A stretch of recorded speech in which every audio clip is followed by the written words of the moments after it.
Signing bonuses soar as Finland fights worker shortages in small towns. Finland's educational crisis, special needs students' family speaks out. Overloaded Helsinki emergency services reduce ambulance dispatches. Growing Muslim community in Vaasa seeks new mosque space.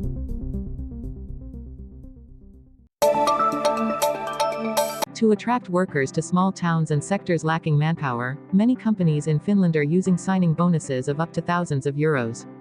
Fields like early childhood education and healthcare, particularly in regions where few want to live, often offer bonuses to attract employees. For instance, some healthcare companies are willing to pay up to 2,000 euros for long-term work contracts. Besides bonuses, companies also offer other perks such as housing support, relocation fees, or company cars. Vantar, for example, provides a €1,500 relocation allowance for teachers and early childhood education leaders from outside the capital area. In South Karelia, social workers receive a 20% wage supplement in the first year. Flexibility in work is another crucial point, as many employees now wish to decide their work schedules or tasks independently. According to recruitment expert Jana Ailamaki, flexibility may even outweigh salary in importance. Companies are gradually shifting from merely filling vacancies to building an organizational culture that attracts talent from various places.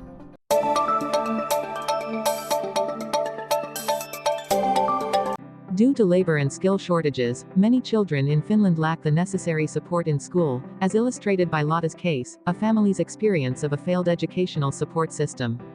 Lotta, a third-grade student, faced difficulties due to insufficient support for emotional regulation and social interaction issues stemming from autism. Her parents sought a calm learning environment with small group support, but there was no room in special classes, so Lotta had to attend regular classes. Under stress, Lotta became agitated and faced significant psychological issues. A serious incident occurred when a special teacher behaved inappropriately with her, eroding her trust and affecting her health. Legislative reforms are being considered to improve equity in the support system, aiming to ensure that children receive the necessary support on time.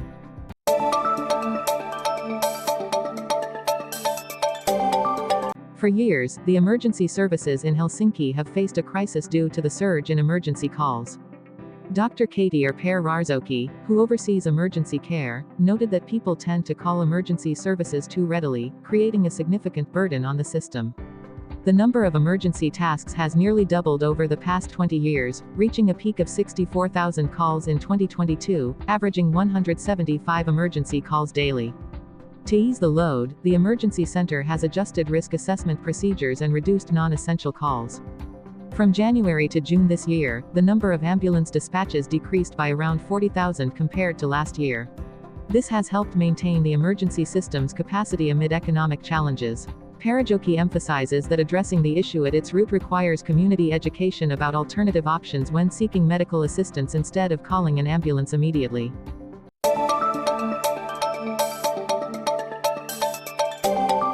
The Muslim community in Vaasa is growing rapidly, creating significant pressure for worship and gathering space.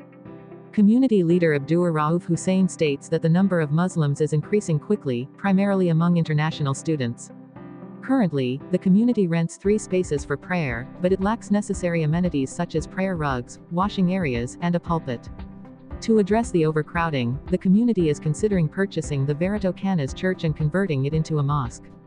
Hussein affirms that converting a church into a mosque poses no issues, requiring only modifications to meet worship needs. Meanwhile, city officials and church representatives are considering the possibility of selling the church. This situation reflects the organizational similarities between mosques and Christian churches and highlights the need for dialogue between the authorities and the Muslim community to resolve the space issue.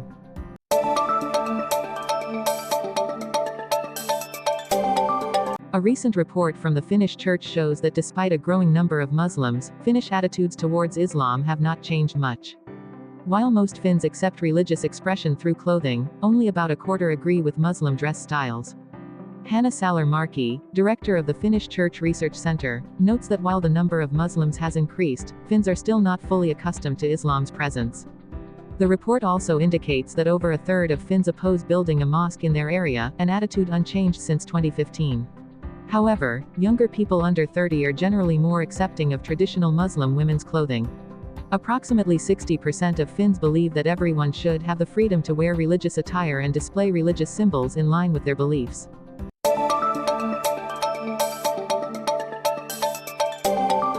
Unemployment rates in Finland are rising unevenly across regions.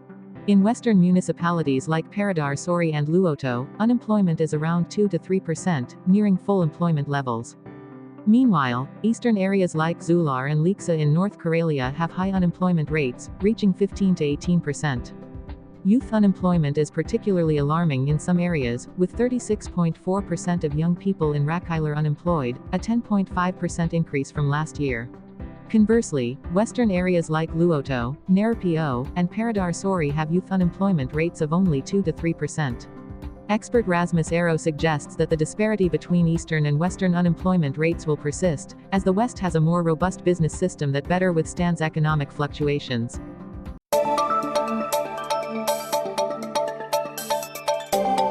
The ongoing conflict in Russia has directly impacted the transportation of hazardous materials in Finland.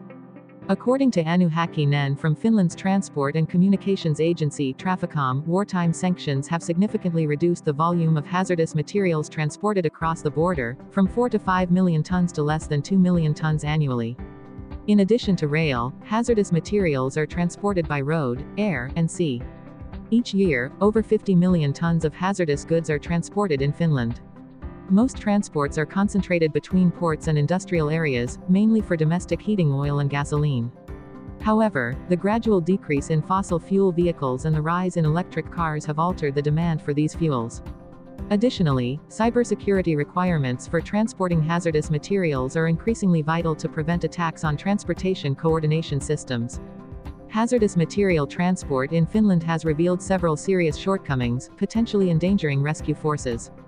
According to Traficom's report, the agency responsible for oversight, around one-third of inspections found issues, such as inadequate fire equipment or incomplete paperwork.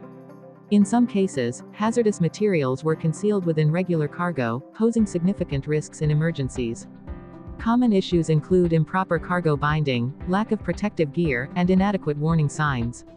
One of the biggest risks is the absence of hazardous material signs, making it difficult for rescue teams to take appropriate action, thus posing a major risk to them when approaching the scene. According to Traficom, all parties in the transport chain must strictly comply with regulations to ensure safety. However, the risk of non-compliance with safety requirements remains concerning.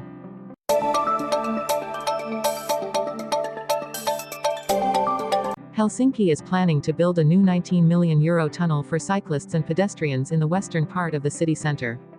Called the Marion Tunnel, this 200-meter structure will pass under the busy Mare Care-Liinen Kartu Street, connecting the dedicated bike lane in the old Marion Hospital area and extending to Lipinlahden near the Hiertar-Niemi Cemetery. The tunnel will feature a 4-meter-wide two-way bike lane and a 3-meter-wide pedestrian path, making it easier for pedestrians and cyclists to avoid traffic lights on busy roads. This project promises to improve connectivity between central Helsinki and outer areas like Lauttasaari and Espoo. The project is currently in the preliminary design phase, with detailed plans to be finalized in the coming years. Helsinki aims to start construction by the end of this decade.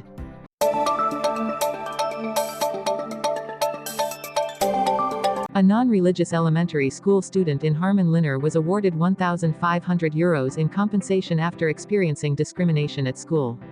The incident occurred in 2023, when the school organized an event supposedly suitable for all students, but it ultimately had a religious tone. The student's mother expressed a loss of trust in the school and filed a complaint with the Equality and Gender Equality Commission. The commission ruled that the school violated equality regulations and ordered compensation. This is the first case of its kind, with the decision legally binding and subject to appeal in the administrative court. The school representative acknowledged the mistake and noted the need for increased transparency with parents. Amid growing complaints about religious issues in schools, this incident reminds schools to ensure events are suitable for all students, particularly when involving outside organizations.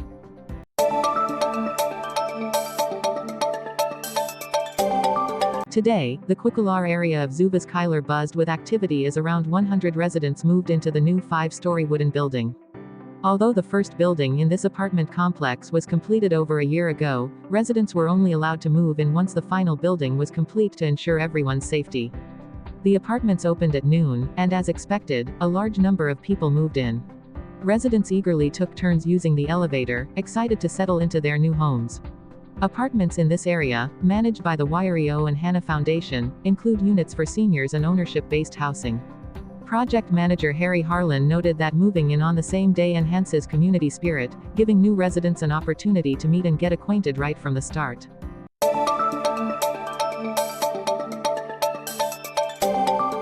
This morning, hundreds of Kazarni residents lined up in the city center, awaiting the opening of a Normal store, a Danish retail chain specializing in beauty and hygiene products. Many admitted they were there for the free gift the store offered to the first customers in line. Normal's gift bags included popular products from the store chain. Vilmar Haninen, a Normal employee, mentioned that distributing gifts in cold weather was challenging, but long lines are common at other store openings in the chain as well.